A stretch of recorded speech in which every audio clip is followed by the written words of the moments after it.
Yeah, I'm starting to think I should have maybe changed the order and not come after Kirsten, but yeah, I don't think I had a lot to say on that one. So, kia ora tātou, and I do indeed hope I said that properly. I'm going to talk about autonomous vehicles in a perhaps more grounded sense, and then I'll lead into some of the direct implications for insurance. Where I'd like to begin is a bit of a quick poll. What I want you to do is think about this. In the 1950s and 60s, the best brains on the planet using the available information projected quite clearly that in the 2000 and onwards, we would each have a personal jet-propelled plane. Can anybody please put your hand up if you have a personal jet-propelled plane? I'll just do a quick recount. Yep, we're at 0. Bit of a problem with linear projections. Now, as an Aussie, if I projected linearly, I would expect to never win the Bledisloe again. I do retain hope.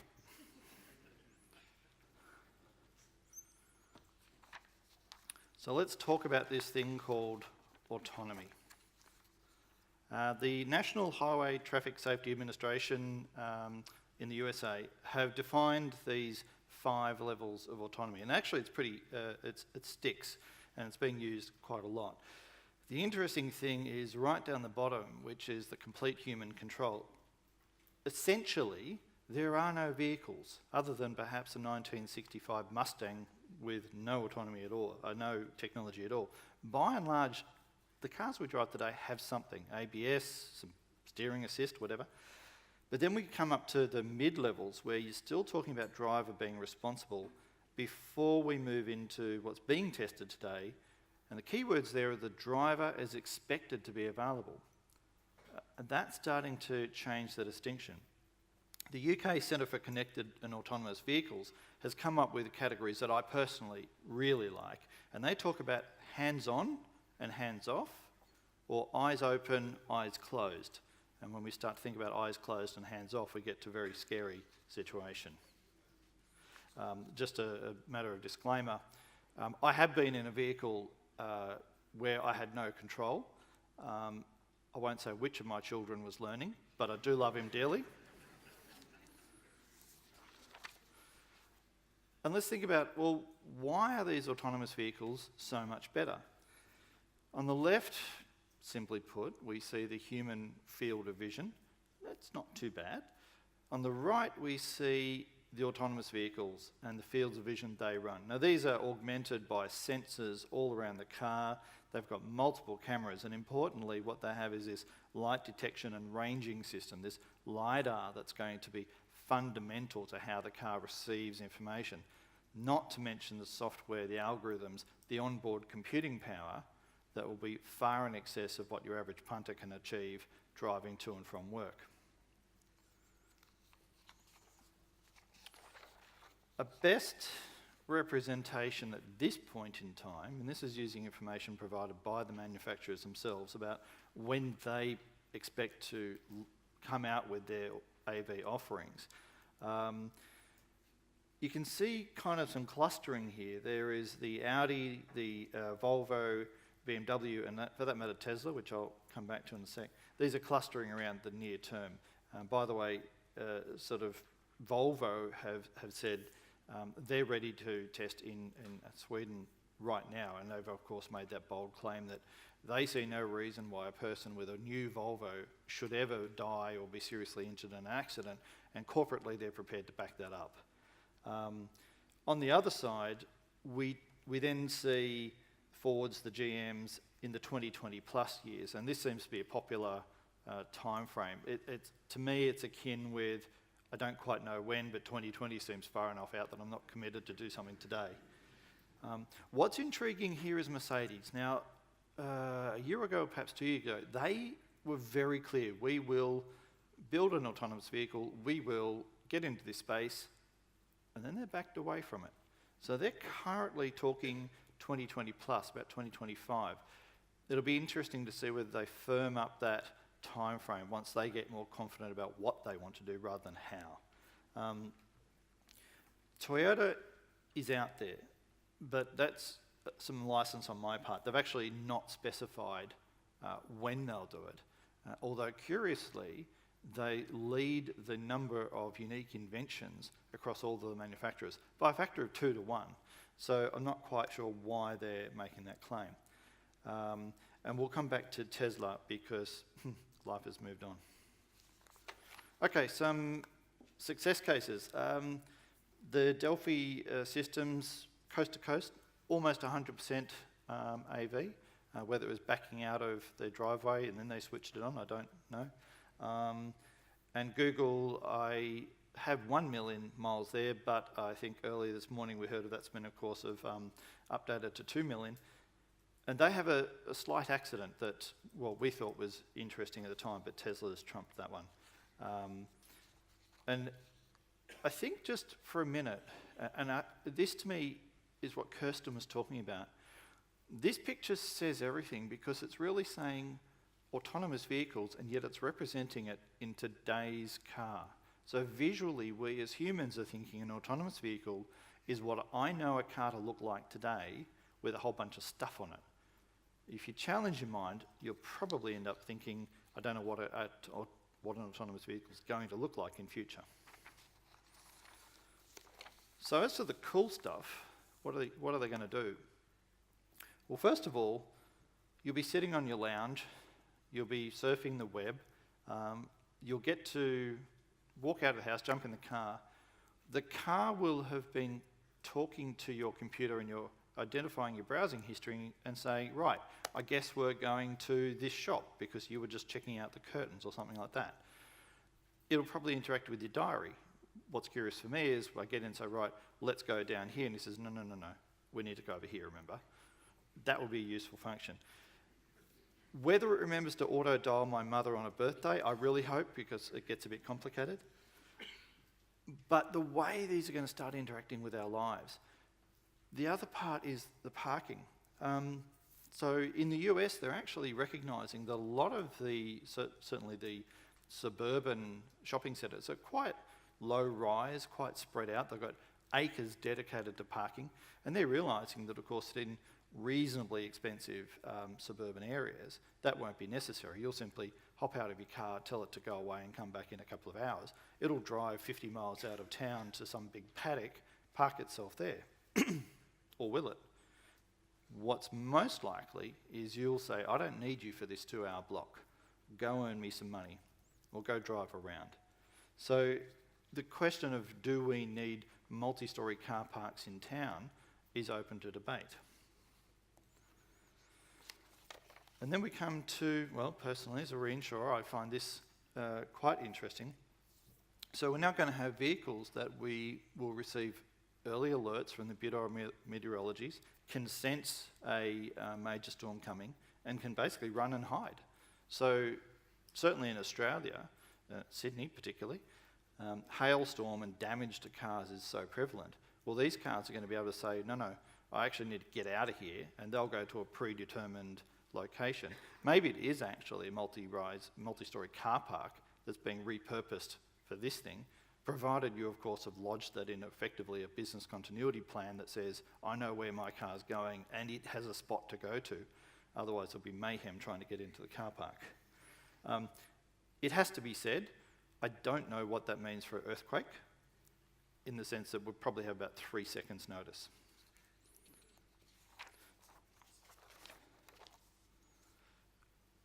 And the current thinking is, and coming back to when you're shopping or when you're working, I don't need my car. If we take that to an extension, it asks the question, do I want to own a car anymore? If I'm only going to want ownership when I'm physically in it, I actually might invert that question and say, I don't need a car, what I need is access to it. So there's a lot of thinking now about the notion of car ownership will simply dissipate. And there's a question here about to what extent will this on-demand AV cars be achieved? And one of the insurers, the CEO recently said, I've probably bought the last car I'm going to buy. Now I assume it's a probably long-lasting car, it's going to be 5 to 10 years away. But all of the cool stuff that the autonomous vehicles are doing is going to certainly have a favourable impact on the accident rates. So now we move into an insurance perspective. Stats on New Zealand are the social cost of accidents. This is the report from the one of the organisations, says about $3.5 billion cost to society from the accidents. The ACC, almost 29,000 new claims lodged and about 320 fatalities. Now, if you think for a moment, what was that 10 years ago, what was that 20 years ago, I can tell you from an Australian context, all things being equal, we're probably about half. So we've seen a halving of the accident rate, a halving of the fatality rate, probably played out similarly globally. So we're already in the context that says insurance risk is dropping. Now at this point, we could probably say, and the driver error is 90% of the cause of the accidents. So insurance, if we project linearly, would say, okay, so it's probably going to be about 10% of what we understand the current premium pool of motor to be, about 10% in future. And it's amazingly consistent from USA to Australia and probably New Zealand too. Motor accounts for roughly 1/3, plus or minus a couple of percentage points, but not too many. Motor accounts for 1/3 of the insurer's total book, and that's going to drop to 10%. So could you say, therefore, that insurance is in trouble? Yeah, but here comes the rub. We can't guarantee zero crashes. Now, currently, and I love this quote, in the real world, there's always unknown moving obstacles. And then we talked about the Google situation, which was groundbreaking news at the time, and it was simply because the Tesla vehicle, the Google vehicle, I'll come to Tesla in a sec, the Google vehicle was in a lane, saw an obstacle coming up ahead of it, knew there was a bus in the lane beside it, and assumed the bus driver would carry out some particular act, and made the decision to merge over. The bus driver, seeing the vehicle, changed his mind at the last minute and did something weird, and that freaked the Google car out, and the Google car hit the bus. We have an accident. Now this happened at a speed of about 2 miles per hour. The bus was travelling 15. But that interaction of humans and computers has not been solved. Tesla, on the other hand, it's just worth noting, the design was to be able to drive the vehicle down a road. We now know that it misjudged a white truck for sky and thought the road was clear. The name of the system, Autopilot, possibly led the driver to mistake that he could take his hands off the wheel and effectively eyes closed, because he was watching a movie at the time on his lap. It is a clear case of exceeding the design capabilities of the system, and the consequences were incredibly severe for that driver. Now at this point, we can start thinking about some possibilities. Will there be multiple autonomous vehicle systems? And will there be consumer choice? So for example, will we start having conversations like, well, I rather like the Google system compared to the Amazon system because the Google system is not quite as aggressive, or maybe it is more aggressive and that's what I like. Do I have the ability to tailor the system? Do I get the ability to tweak little bits of it about the reaction times, or yes, I'd rather plough into a bunch of nuns versus a bunch of kiddies? These are real decisions we're going to have to think about. And if I'm able to tailor it, if I'm able to choose the system I want, what does that say about negligence when it comes back to an accident occurring? Because had I chosen the less aggressive driving system, would that accident have occurred? And then there's the question of, what responsibility is there on me as the registered owner or user of the vehicle to maintain those systems? Now the chances are they'll do it automatically download overnight, but I can tell you personally, my computer wants me to just let it run off and download automatically, and I physically stop it. Will I have that ability with my car? Now at this point, we've been trundling along quite nicely.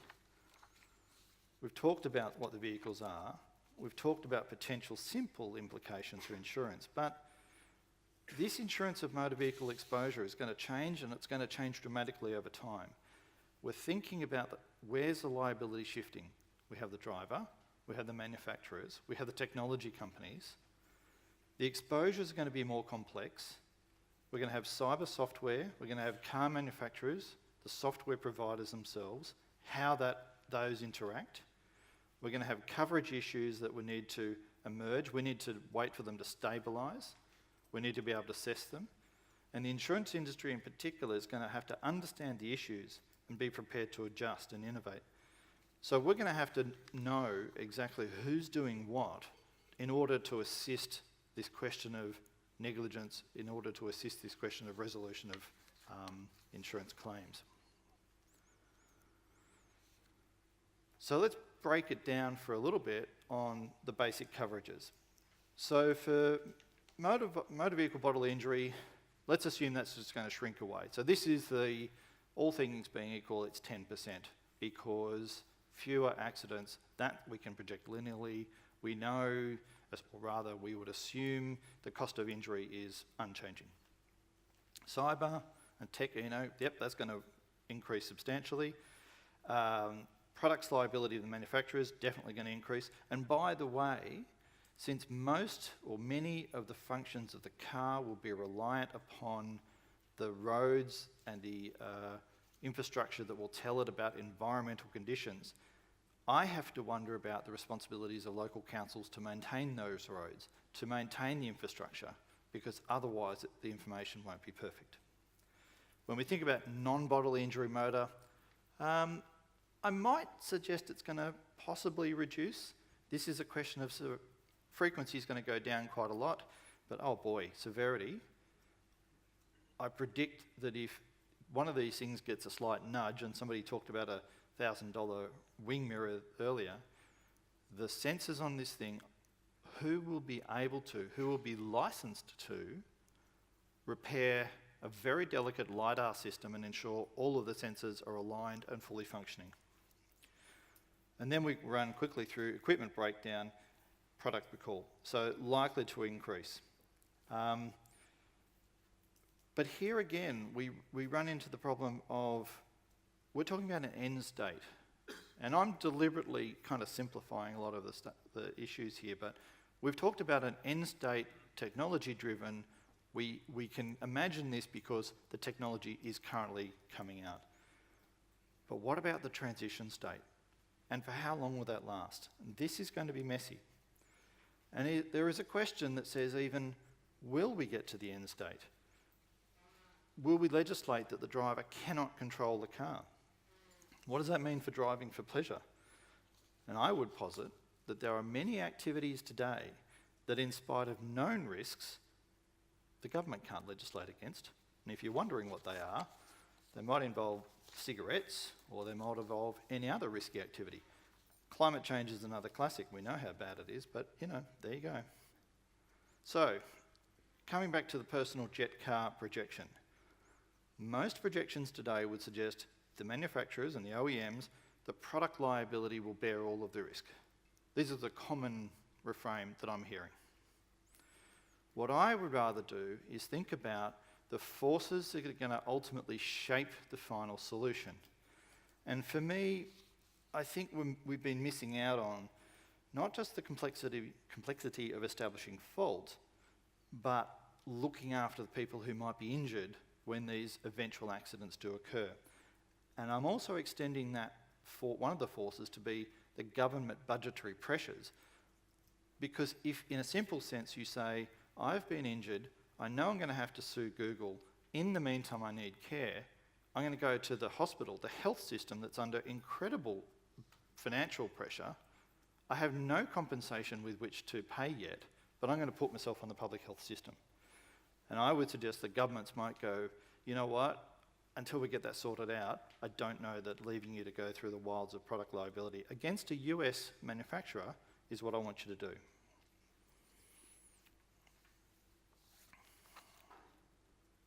Okay. So now we come to some of these specific issues. I've talked about the delays of settlement because, frankly, I may not even have the funds.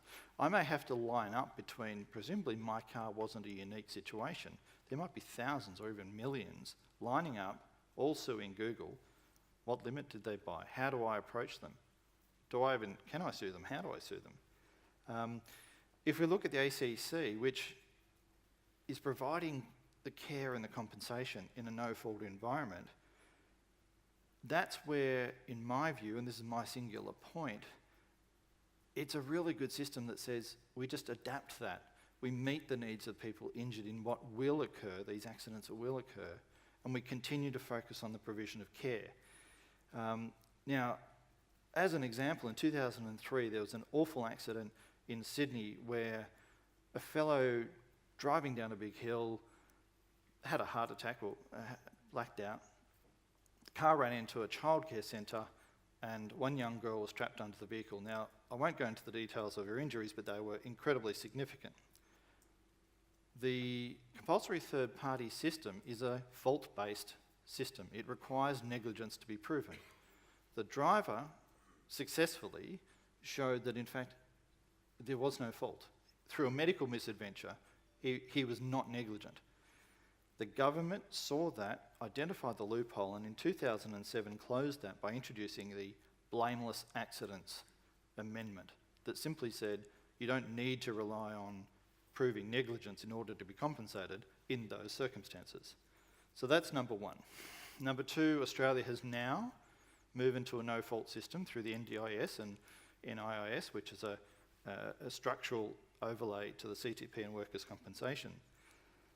And what I'd like to turn to is this UK, the Centre for Connected and Autonomous Vehicles, and this is one of the cleverest papers I've seen. What they identified was their objective was to consider the use of vehicles and that it should continue to be covered by insurance and claims handled quickly and fairly. So straight away, they knew that AV or not, we've got to focus on handling claims. And they made this statement that victims should be in no worse position if they're hit by an autonomous vehicle than another vehicle. So straight away they're starting to say, guys, let's take the sexy science out of it and let's focus on what we need to do. So they came up with 4 proposals. One was to extend the compulsory insurance requirements so the driver must insure cover for the manufacturer of product liability. 2, that insurance should cover the driver, great. 3, the insurance obligation is going to shift from the driver, and all their legislation talks of driver, shift from a driver to a user to ultimately a keeper. So moving the language to kind of match what they think the future state of autonomous vehicles and ownership is going to look like. And then lastly, they said the insurer of last resort should cover the product liability.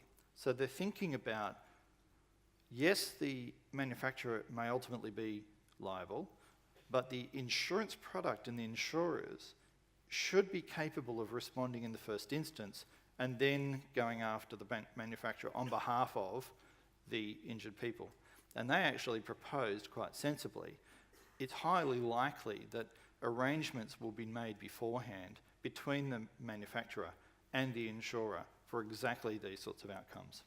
So overall, they are creating new rights of access, new rights of action against the insurer, even if there was no driver negligence.